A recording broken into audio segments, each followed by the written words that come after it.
So now, after that very energetic presentation, we're going to move on to a discussion of another issue that is of great importance to this audience and that you all have already been discussing this morning and to some extent yesterday, and that is the issue of moving forward sort of at a time of economic crisis.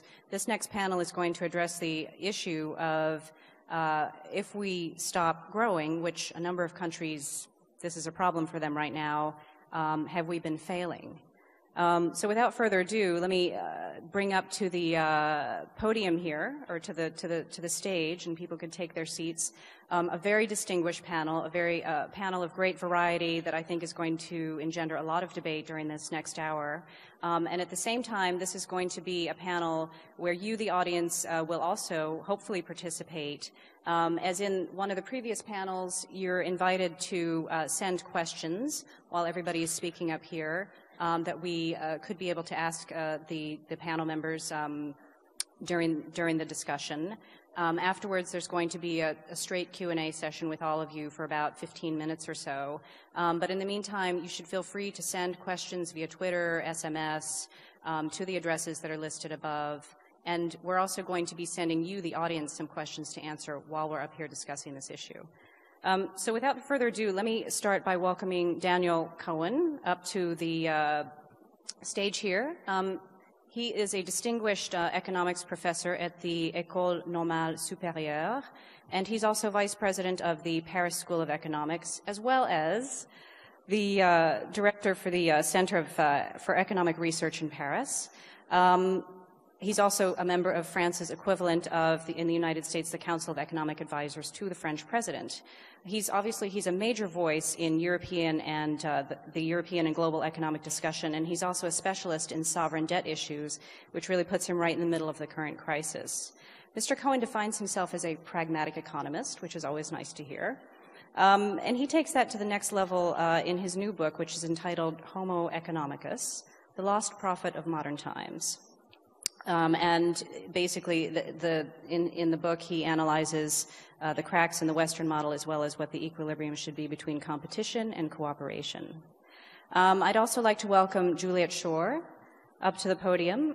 She is also a distinguished economist and a professor of sociology at Boston College. She's also the author of a national bestseller in the United States entitled The Overworked American, The Unexpected Decline of Leisure. And her latest book is entitled True Wealth. The first book that I cited has been widely credited for influencing the national debate in the United States on work and family. And her book True Wealth takes a look at issues of environmental sustainability and their relation to lifestyles and lifestyles in the economy and the emergence of a conscious consumption movement. She's also the co-founder and co-chair of the board of the Center for a New American Dream, which is a national sustainability organization. I'm also very pleased to welcome a very interesting voice to the panel, Francois Schneider. He is an industrial ecologist and a degrowth researcher. Since 2001, he's been active in France and in Europe in the development of a concept known as degrowth, which we very much look forward to having him explain to us today in more detail. And he also founded a research group called Research and Degrowth in 2006 with the University of Barcelona. In general, Mr. Schneider, in his work, challenges what he's called our economic addiction to growth, which is the constant drive to produce and to consume more. He's also argued that society might be better off if we move toward degrowth. So, and he's discussed this in one book called La Décroissance, as well as in several other books. And so we very much look forward to hearing him explain how these concepts can work, especially at a time when a lot of countries are facing a decline in growth. And finally, but absolutely not least, Olivier Merguet is the president of Renault in Brazil, and it's really great to have him on this panel because he's somebody who has to deal with the practical issues of the real economy, business, and growth every day in his position. He is also seeing firsthand what growth is like, what propels economic expansion, jobs, and standards of living in one of the world's most interesting emerging markets, which should help inform this discussion. Olivier joined Renault in 1990, and since then he's held a number of senior management positions in several countries. So we very much look forward to you giving a company-level point of view about growth and a perspective on how companies can lead change. As I said, I'm Liz Alderman. I'm the economics correspondent for the IHT and the New York Times here in Europe. And I've been covering the financial crisis for these two newspapers since Lehman Brothers fell on Wall Street, basically. And since then, the crisis has ricocheted and indeed morphed over to this side of the Atlantic. Most recently, we know that it's a very pivotal moment in Europe as policymakers sort of scramble to ensure that the Euro monetary union stays intact. But a lot of challenges loom because we're facing a situation where governments are pressing austerity on people, and we're seeing a social upheaval in several southern European countries as a result of their inability to have sustainable growth. So, I mean, with that sort of against that backdrop, we want to look at this issue against that backdrop, but we also kind of want to take a step back from the crisis and consider other possibilities. So maybe, Mr. Cohen, I could just ask you to address in a very general way, clearly we cannot grow the same way that we have been in the past. We can't expect the same rates of growth. Does that mean we failed? What should we be doing about it? Is there an alternative? Thank you. Well, I guess the starting point of any discussion on growth is the fact that we are today, and certainly tomorrow, if tomorrow is the year 2013, in the midst of a major crisis. The crisis that started in 2008 with the Lehman crisis is not over. In fact, it has crossed the Atlantic. It is now within Europe, within the Eurozone. And the IMF just recently revised downwards its projection for growth this year and the coming years. There will be a recession in the Eurozone. The growth will be anemic in Europe next year at hardly 0.02%. And same thing for the US, although it looks better per capita, it's not really improving. And certainly the US economy is still at the crossroad, and it will obviously depend on the result of the election as well. So something is not going on, something is going wrong, and especially in Europe, where the Eurozone has to be fixed. Everybody has been looking for the latest moves of Mr. Draghi. For 3 years, the whole world begged the European Central Bank to intervene to help countries in distress, and we were told that it was not possible because it was not within its mandate. And now we hear that after all, yes, it may be possible under a few conditions. So that's a great relief, because the Eurozone is the only region in the world where the central bank cannot come and provide liquidity to the bank, to the countries and the state in distress, and that's obviously absurd. So the Eurozone must be fixed, and hopefully this will create a playing field by which things can improve. Now, having said that, obviously, this crisis, this monetary and financial crisis, hide a deeper crisis, which is that growth has not been satisfactory, not so much with respect to the level, but certainly in the US with respect to the fact that it was a very unbalanced growth. As everybody knows now, 1% of the population captures 2/3 of economic growth over the last 15 years, and this is certainly part of the major factor behind the fact that the average American got into debt, and to some extent is also responsible for the crisis that occurred in 2008. But even deeper than that, the distribution of growth itself, we have to think about the fact that, and this is the right panel for addressing these issues, we are moving from an industrial world to a post-industrial world. And the characteristics are completely different. In the 50s and 60s, car makers were, the drivers of growth. And there was a sort of unity between the desire of the working class buy cars and the wage that they would get to produce those cars. Now it's completely different, and I'm not quite sure that we have understood the nature of this difference. And just very rapidly, because I don't want to speak too long, we are despaired by the fact that there is an oversupply of cars, certainly at the European level, maybe not in Brazil, but certainly at the European level there are too many cars produced, and we view that as a catastrophe, and we are looking for ways to restore the growth of the production of cars. And on the other hand, healthcare is a booming sector, and we are despaired about the fact that spending on health is exploding. So let's move back. Why is it that we are despaired by the fact that cars should be reduced and that health should be improved? Because the economic model is entirely different. On the one hand, you have a wage, you buy your car, you're happy, and you show your friend that you have, succeeded in life. And the other hand, you pay for something that you would like not to consume, which is good, having to go to the hospital. And this is critical. We need to think deeper about this mechanism because of this budgetary diet that we are in, because of this crisis, we may make the wrong choices in order to restore, maybe by a quarter of a percentage point, growth at the risk of ruining the foundation of the society. So to summarize, I think we need to think in other ways to growth. Growth should not be the goal, but should be perhaps the outcome of an harmonious society. And if we don't think along those lines, we may be making the wrong choices at the core of this crisis. Well, I want to let Olivier respond to that a little bit, especially the last statement that Mr. Cohen made, and also maybe if you could just address, we do live in a society where consumer-led economic growth processes are indeed the dominant model. In some ways, a lot of people say this needs to be revived, but if we do that, who are the winners and losers? Before coming, I just see a presentation that was made last year in the Women's Forum on energy resources. There is a very interesting roundtable on that issue. And one figure was presented on car industry, saying that today there are 800 million cars being driven in the world. In 2035, 20 years time, there will be 1.6 billion cars being driven in the world. So for us, as a company, as a car industry, we see growth of demand. I know that in Europe, in the United States, it's not exactly the same. Today, the markets are falling, but we are working on a global scale.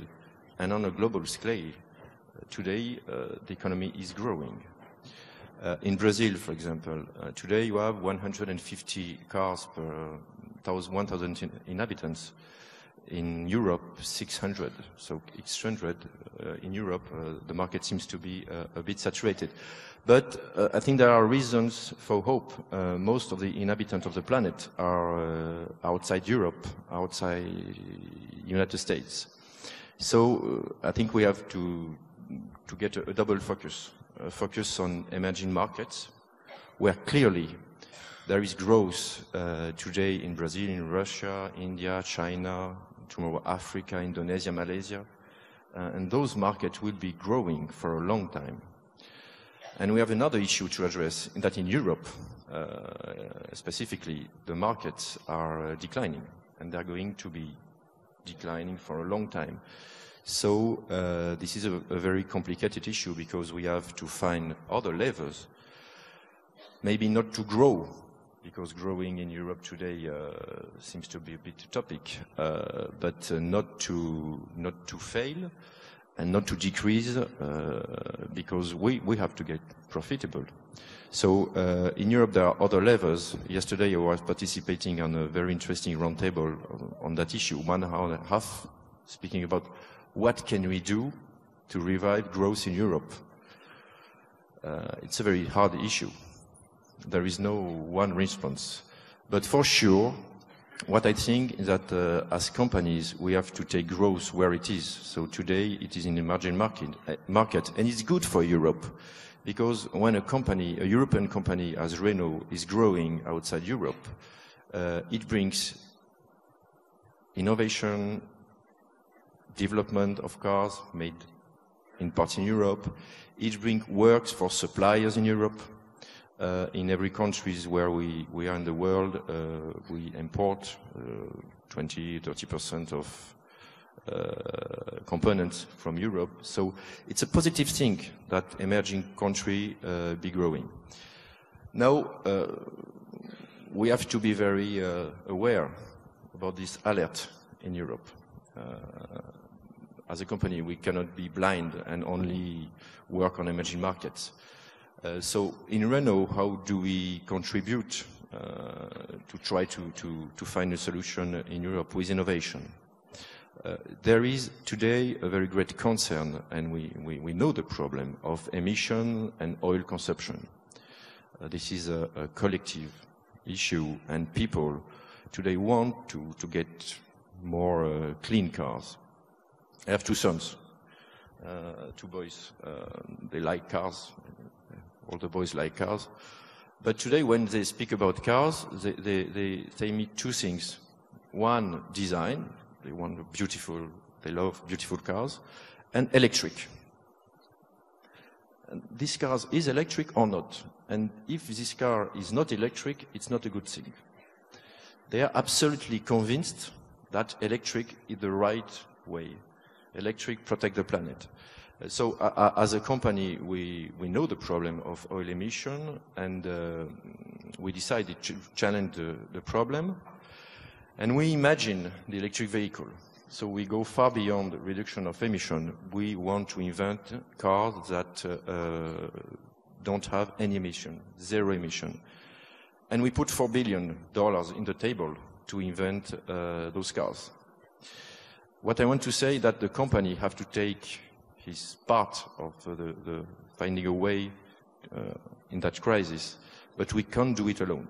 The case of electric vehicles is very interesting. We put $4 billion in the table, but government, society have to help us also help to with go. Smart production and exactly. Consumption. So we cannot lead the change alone. I think this is a collective issue. And in the case of Europe, this was a conclusion of the roundtable yesterday.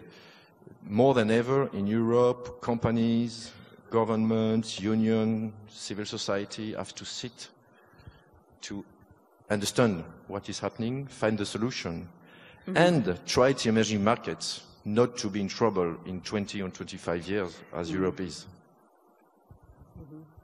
Yeah, I mean, and on that score, Juliet, maybe you want to sort of tackle the next, big question here, which is, I mean, is it even possible to secure jobs and livelihoods for people when there is a slow or no growth context?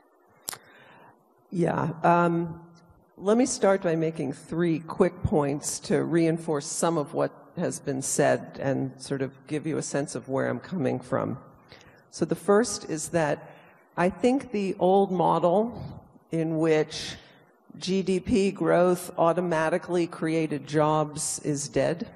So there's been a delinking between those two things. Not that they're completely delinked, but growth is a much less efficient generator of jobs now.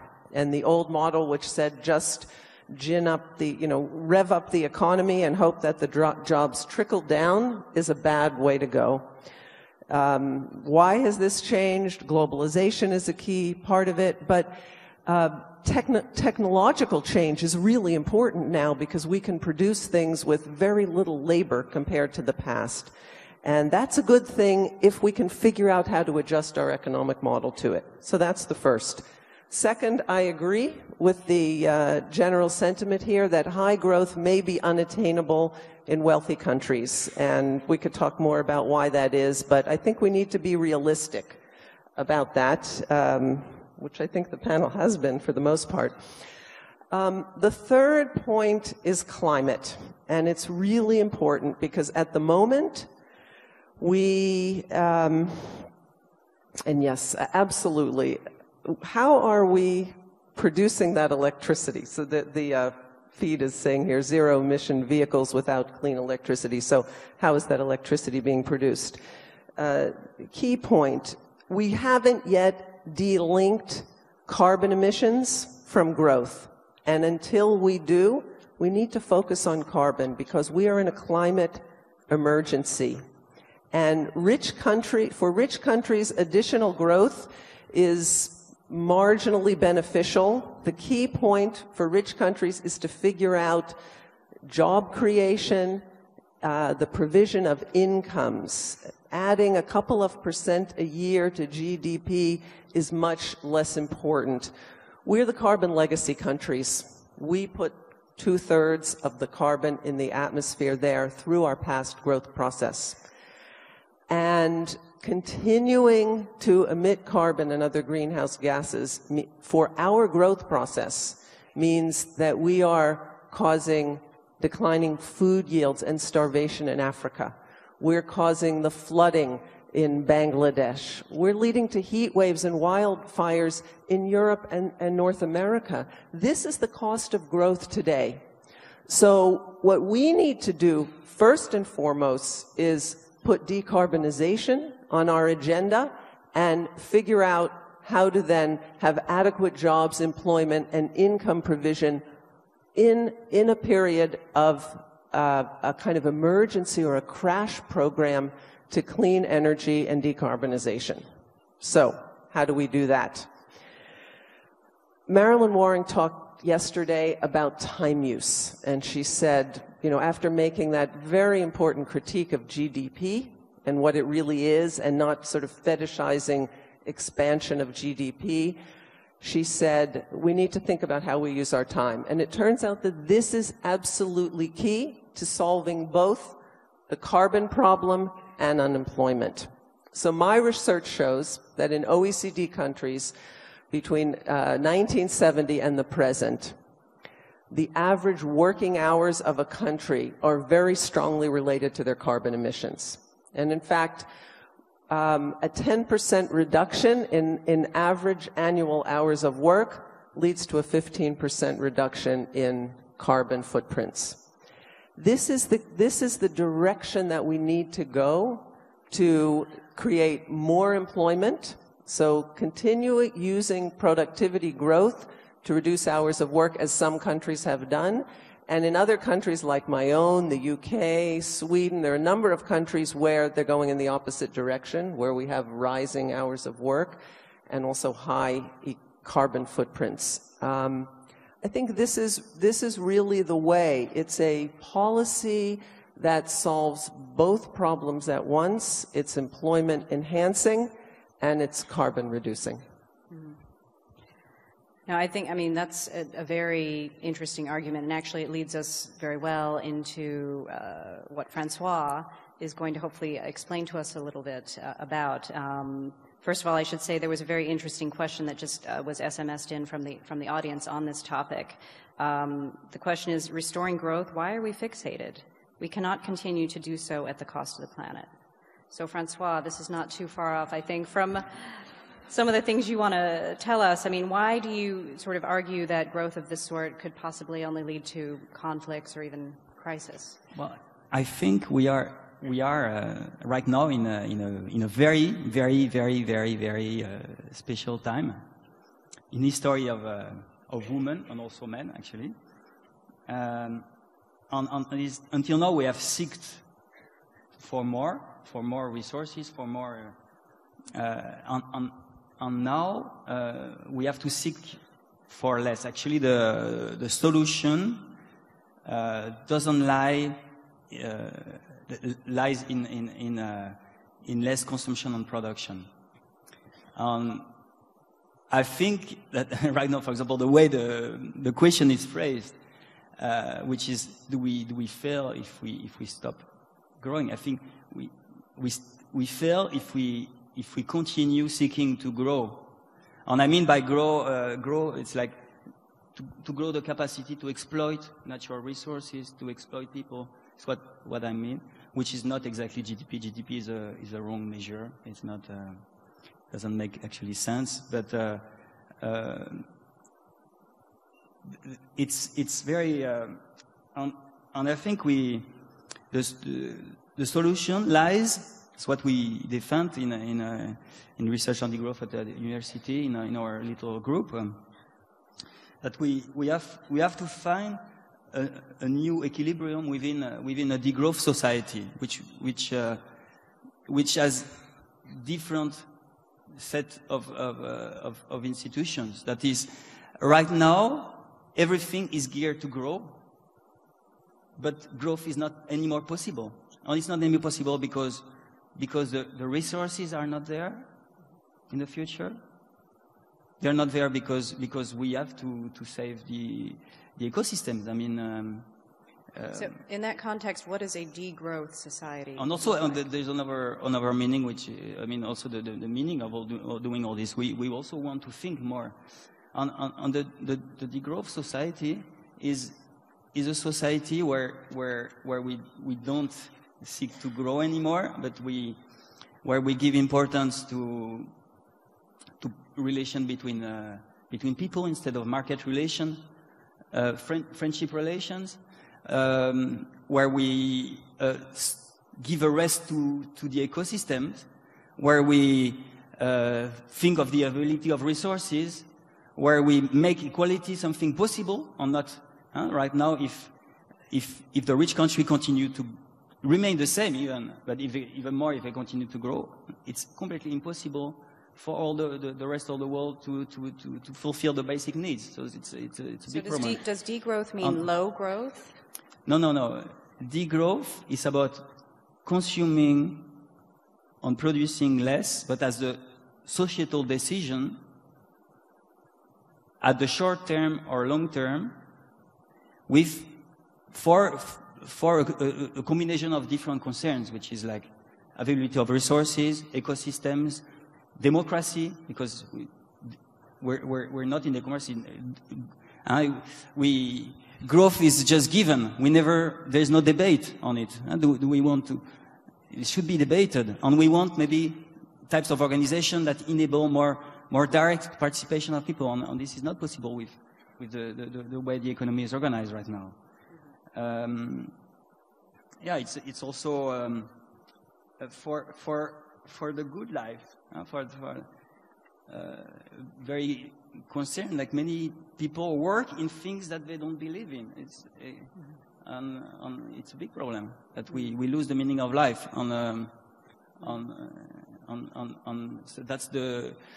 So the growth in this case is this search to enjoy simplicity also, which is also an important aspect.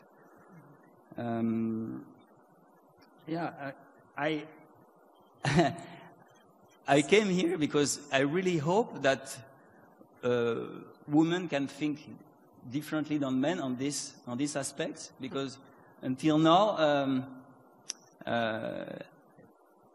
there's a rational part on a more feeling part, and for both reasons we need to challenge what's going on. And we really need a debate on the goal of growth. And I wanted to make some statistics. I don't know. Can I ask? Maybe some very no, it's like, quickly. Yeah. I want to ask people here if they think that we should consume and produce more in OECD countries, in rich countries. Do we have to consume more, or who thinks we have to consume more? Yeah, you can send in actually through SMS or Twitter an answer to this question, which I think we're going to put up on the screen very soon. If you all wouldn't mind participating in this while we continue our debate, and then we can come back and talk about what you're in answering this question. It's important to go out of our individual interest in our company or in the next election, or because going out also of the general discourse that says we need grow. Right. We need to grow. So the question is for the audience to send your answers in. Do you think we need to produce and consume more in rich OECD countries, basically, to get growth? Well, Daniel Cohen, how does everything that has been said here sort of square with what you think we need to do? What is a realistic way to move forward, given this delicate balance that's been described here? Well, I think all these issues that have been raised are at the center of what we should be thinking of. The problem is that we are not sure that the people, as we say in French, le peuple follows us. That's a question, and we have to address these issues seriously. It's not just a matter of saying what is right or wrong. It's a question of understanding what it is that majority of the people on Earth aspire to. There was a famous study by Gunnar Myrdal in the late 60s on why Asian was not growing. And he said, well, because they don't have the acquisitive values of the Western world, so they will never grow. And it was wrong. They are growing, and after all, they went through the acquisitive values of the Western world. And the same thing has been said again and again. Why are the Catholics not growing in Europe as opposed to the Protestants? Well, because same thing, they don't have the acquisitive values. And the Catholics are growing. And same thing again and again, West versus East. And there's always the same mistake has been made.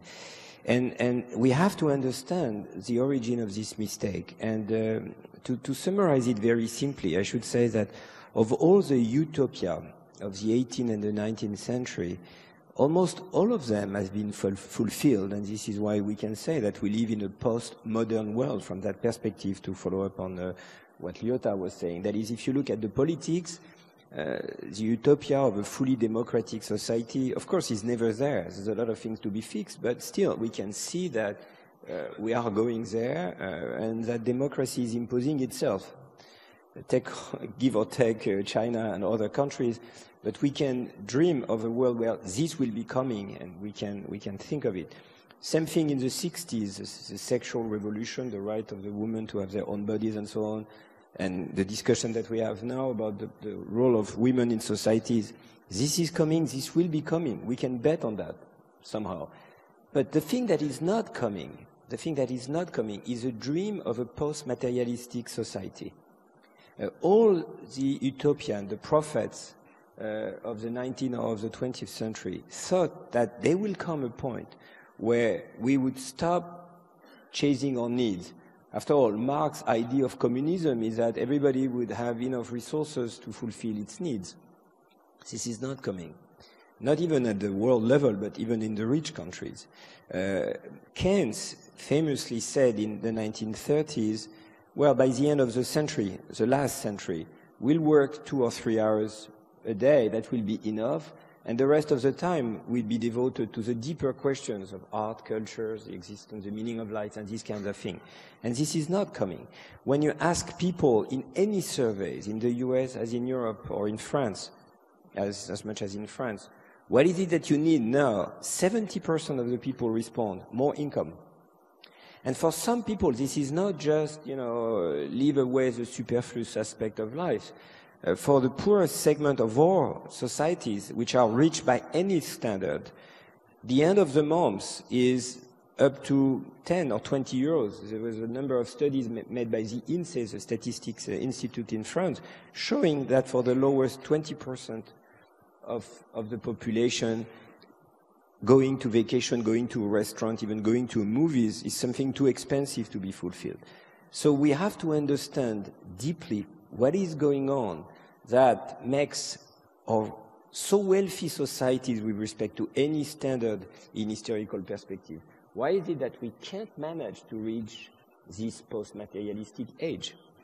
When we start thinking about it, I think the answers are pretty straightforward, but still they have to be phrased. One of them is that there is something in the human nature that is always adaptable to the world. And this is famous, and I will go rapidly over it, but you adapt, the human species adapt so much faster than any other species that being rich or poor doesn't make any sense. What matters is how much growth I have with respect to how much I already have. You are happier living in a poor society that is growing than in a rich society that is not growing. We need to understand why is that so, and we need to speak about it collectively. But one thing which is critical is that the human race somehow does not understand that. You never understand one simple thing that the economists call the projection bias, which is that if I give you more, your aspiration will follow your realization. When you ask people, Alfred Sauvy, a famous demographer, asked in the 60s, how much more money do you want to be happy? And on average, people say, give me 30% more and it will be it. And 5 years later, this was in the years when growth was 5%, he came back and sees the very same panel. How much money do you need to be, happy? And the same panel responded, the same 30%. And it was not hypocrisy. People would not understand that they could not, you know, that they would adapt. That's one part of it. The other part, I will go more rapidly. The other part is that we live with the other guys. We live in a world where we always compare ourselves to what the other ones are doing.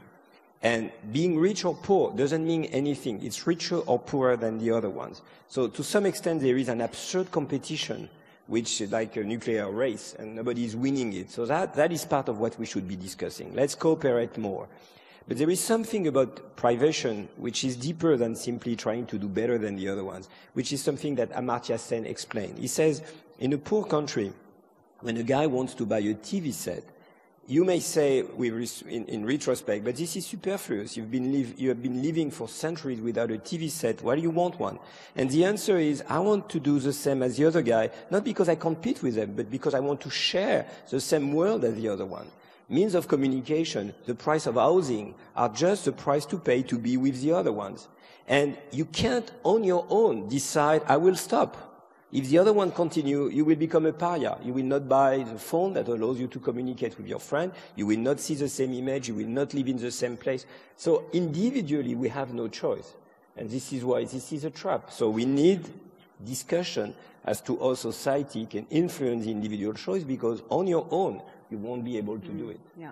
Juliet, I saw you shaking your head a little bit during that. Tell us what that's all about. So I think the last point you made is correct, which is that inequality drives consumption demand. And in fact, if you to go back to to where you started in your first remarks, that extreme inequality which is being generated by growth right now is a key part of what's driving that demand. So the getting out of that trap of inequality generating growth will do a lot to reduce consumption demand. I don't believe that it is human nature. In fact, the data shows a long period of rising post-materialism in the wealthy countries. And what's happened more recently is that growing inequality and the downturn has shifted people back to a more materialist outlook, which is typically what happens. So the generation that lived through the Great Depression in the 1930s has much more materialist values than the post-war generations, for example. The studies that I do of consumers show a major shift away from a kind of materialistic outlook toward a much more collaborative sharing. We have the rise of this whole sharing economy now. And so I really think it's a trap to say it's the people who are forcing this on us, because in fact, the way the system is organized right now, with growth as the prerequisite for jobs and income, mean that, yes, of course, people understand that without growth, they are economically insecure. They may not have a job. And so they are fearful, and kind of people are lost in terms of thinking about where do we go, how could we possibly have a degrowth agenda or have a slow growth agenda? I think that's really important, and I really think it's the job of the experts, economists, politicians, etc., to as well as citizens, to help us begin a conversation about going in another direction. Because I think to say we are doomed to our genes and our genes are forcing us is gonna lead us into ecocide, climate catastrophe. We really have to be. I agree. There's habituation, certainly, but we see a variety of outcomes. I mean, there's a lot of data on this, as you know, and it actually, I don't think it speaks with the voice that says human beings are materialistic. I mean, the World Values Survey, which measures materialism, has shown, rising levels of post-materialism across the Western world. Let me just give Daniel 15 seconds to respond, just 1 second, and then I want to, I didn't mean to say that it was in the human nature to be materialistic. What I think is in the human nature, at least as I read it, is the fact that we have a very hard time extrapolating our affects. That's the thing that I was calling the projection bias. That is, we can't understand that the way we feel will change with what we are given. That's the key thing that I was addressing.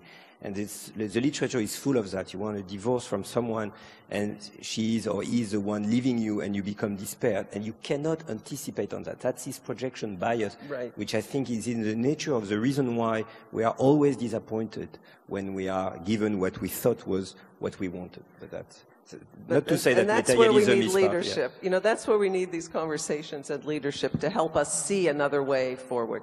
Mm-hmm. Let us, because I want to get back to Olivier as well and to Francois, that we have answers in for the question that Francois posed. Do you think we need to produce and consume more in rich OECD countries? An overwhelming percentage, 68.29% of you say no. There it is. 24% say yes. How do you interpret that? Well, actually, you did something very interesting here, because the question that I wanted to ask was not this one. But anyway, but it shows how it's difficult to have the growth debate, because it's not there, because it's written. But I don't know how people understood the question now, but do you think we need to produce and consume more in OECD countries, but not to get growth? Because, I mean, it was the idea to ask if we want growth or not, like if we in rich countries. Anyway, I think in general it's very interesting to see that when we ask this question to people are not so keen on increasing consumption production for the society. The problem, it's what was explained, is that we are in this growth society right now, which brings us to crisis, and we have to rethink this, and we need a really societal debate on this, very important, on what do we need and what do we don't need. And I want to, on what kind of, do we continue also with basically the Western model, which is, for example, based on the individual car. Because when you say that we're going to double the amount of cars in the world, even if they are electric cars, they're still going to generate, Los Angeles style of living. And do we want that?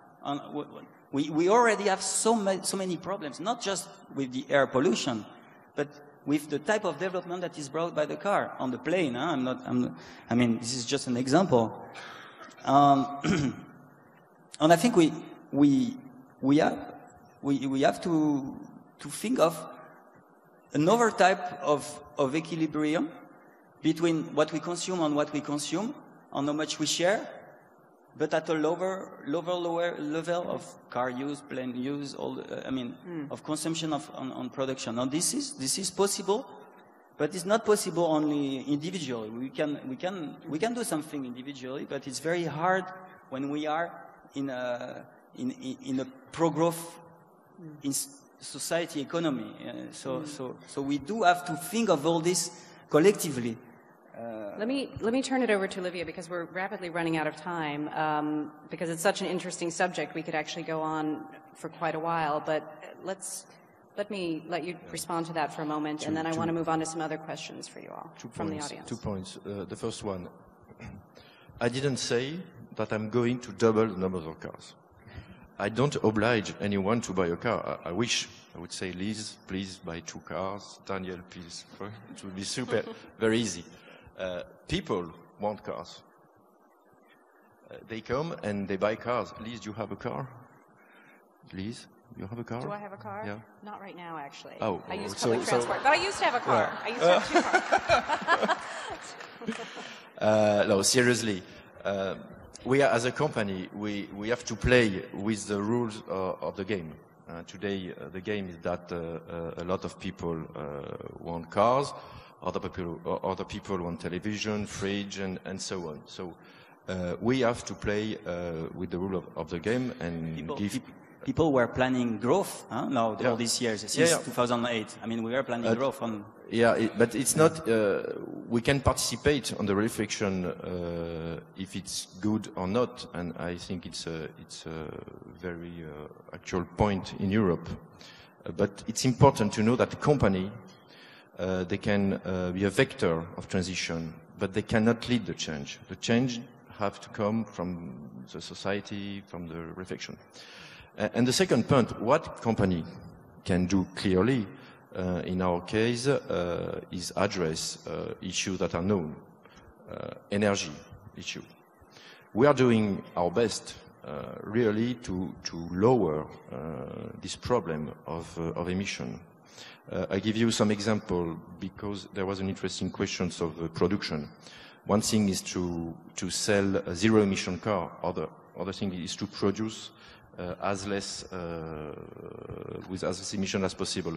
In 5 years, in Renault, we managed to reduce 20% energy consumption of our factory. We have inaugurated just now a factory in Tanger, neutral carbon emission, thanks to other substitute. So when a company knows clearly what is the issue, it's its responsibility to address the issue, to solve it, to commit, and to challenge it. We are trying to do it. But it's important that we have also the direction given by the society in order that we can be a vector of transition. We have about 15 minutes left. I'd love to open it up to the audience for questions and pass some microphones around. As I said, we could go on for a much longer time on this subject, and a number of you have actually already sent in some very interesting questions and comments, but it would be better if maybe if you want to sort of raise your hand, we can bring a microphone to you. And while that's happening, I'll just mention some of the statements that have come in during the discussion. One person says, the definition of right things to consume differs from perspective in the part of the world you're evaluating.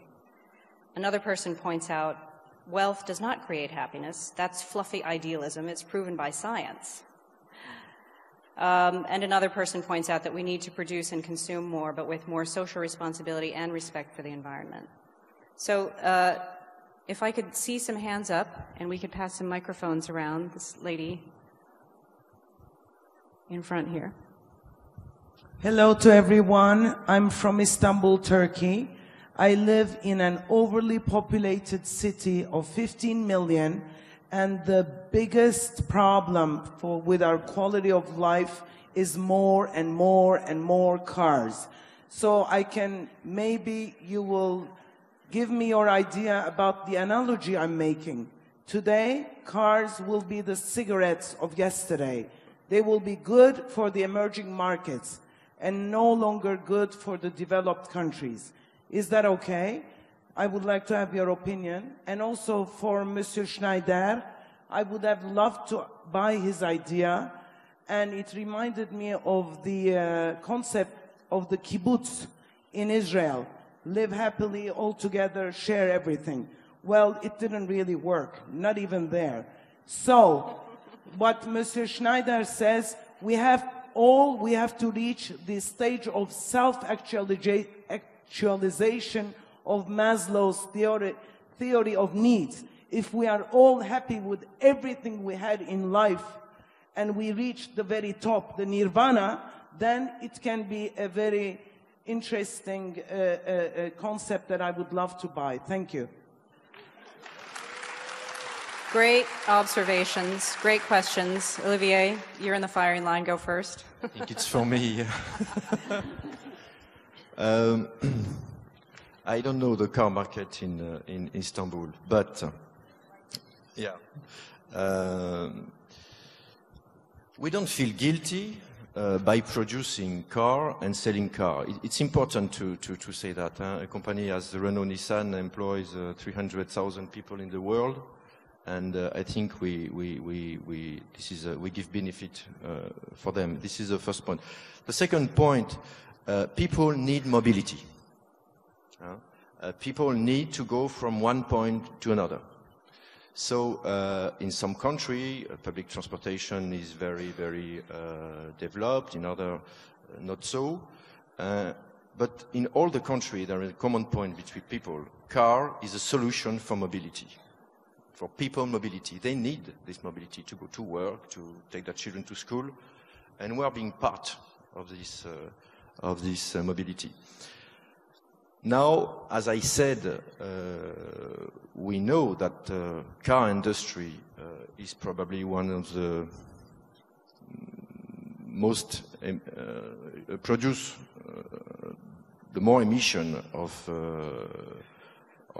carbonic gas, and is the more consumption oil industry in the world. So our responsibility is to try to lower this impact. Our response is electric vehicle. Electric vehicle responds exactly to your concern. Zero emission. Absolutely zero pollution. And we are trying very hard to make this concept being accepted by people. We first of all invested, and now we hope that all over the world, in Istanbul, in Paris, in São Paulo, these cars can be sold. But let me tell you one thing. Electric vehicle is working very well accepted in Europe.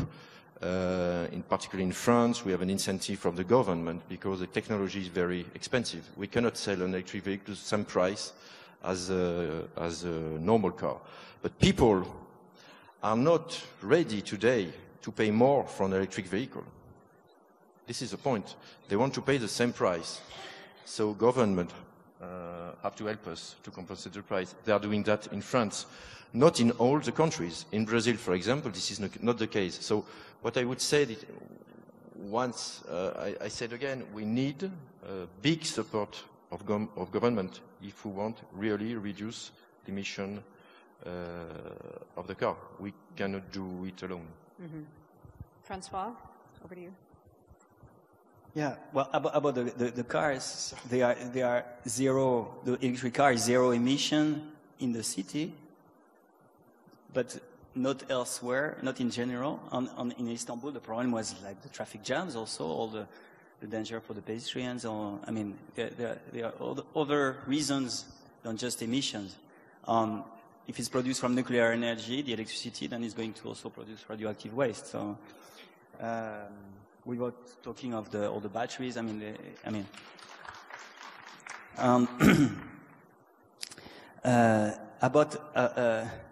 the questions that was for me. There are different ways of sharing. There's one which is like, okay, we share a car together. There's another one which is like to consume little, so that it gives the space for other people to also consume little. And then it's like we don't have to be sharing the same object. And this is what is possible in this finite world. This is there are different meanings of sharing. The thing is that right now we are really stuck in a growth-dependent society, on which doesn't allow the choice to do something else. So the idea is really to challenge this. On for sure, it is very difficult to act individually right now. Great. Let's get at least one more question in, ideally two. We only have 5 minutes left. If somebody would like to ask a question, I would love it if Daniel and Juliet could address whatever your issues, I do have the concerns microphone. I don't know. Can you see me? I'm on your right-hand side. Yes. Okay. Please, thank you. I've just been wondering, I'm Claudia Nagel from Germany. I've just been wondering why we don't talk about interest rates. I mean, as far as I know, we need growth for being able to pay investors more money back than they have been investing. And this is not only about greedy investors. This is also about pensionists wanting a bit more money in the future to be able to have the same lifestyle as they are having now. And it's kind of a, I think, a complicated problem because there are so many things behind it. It's not only about paying more back than you have been investing. It's also about measuring risks, for example. So you give more money or you get more money back for having been investing in a business which is more risky than in a business which is less risky. And I'm just thinking about how do we do all this, or how do we create a new financial system without interest rates? And I don't want to be cynical or anything, but I just don't understand how to do this in a better way. And maybe the economist on the panel can say something to this. Maybe a brief response to that, Daniel. Well, the problem is a distinction between, I think, private return and social returns. All this discussion is about that. That is, you have private returns to an investment, and you don't incorporate the social returns which go with it. And there was a discussion on the net on GDP. Is this the right measure? And I think there are two distinct, two different ways of tackling that. One is to say that GDP is not measuring well what it is supposed to measure. In particular, it puts zero value to the negative output, to the cost that it is imposing, for instance, through the ecological damage. And the Commission by Stiglitz and Sen asks for reintegrating in the computation these negative externalities, as we call them. And traffic jam should be one of them. You don't include in GDP how much time you lose because of the traffic jam, and that should be part of the calculation after all. So that's a problem of mismeasuring what it is supposed to be measured. But now the problem, I think, is deeper than that. It is about, not measuring at all things which have values, because they are not market economies. They don't even participate to the production of goods, like, for instance, the ecological destruction should be part of the measurement, but there are many things which are not part of the measurement, and things which are measured, but as a cost when they are a plus. This is what I was saying about the healthcare. So we need to rethink entirely what are the values that we are addressing. But I want just to come back on this discussion that we started, because I think it's very important. When you say the World Value Survey shows that there are post-materialistic values into it, Richard Easterlin made a very interesting comment of that. In the same survey, when people are asked, what do you want? They say more money.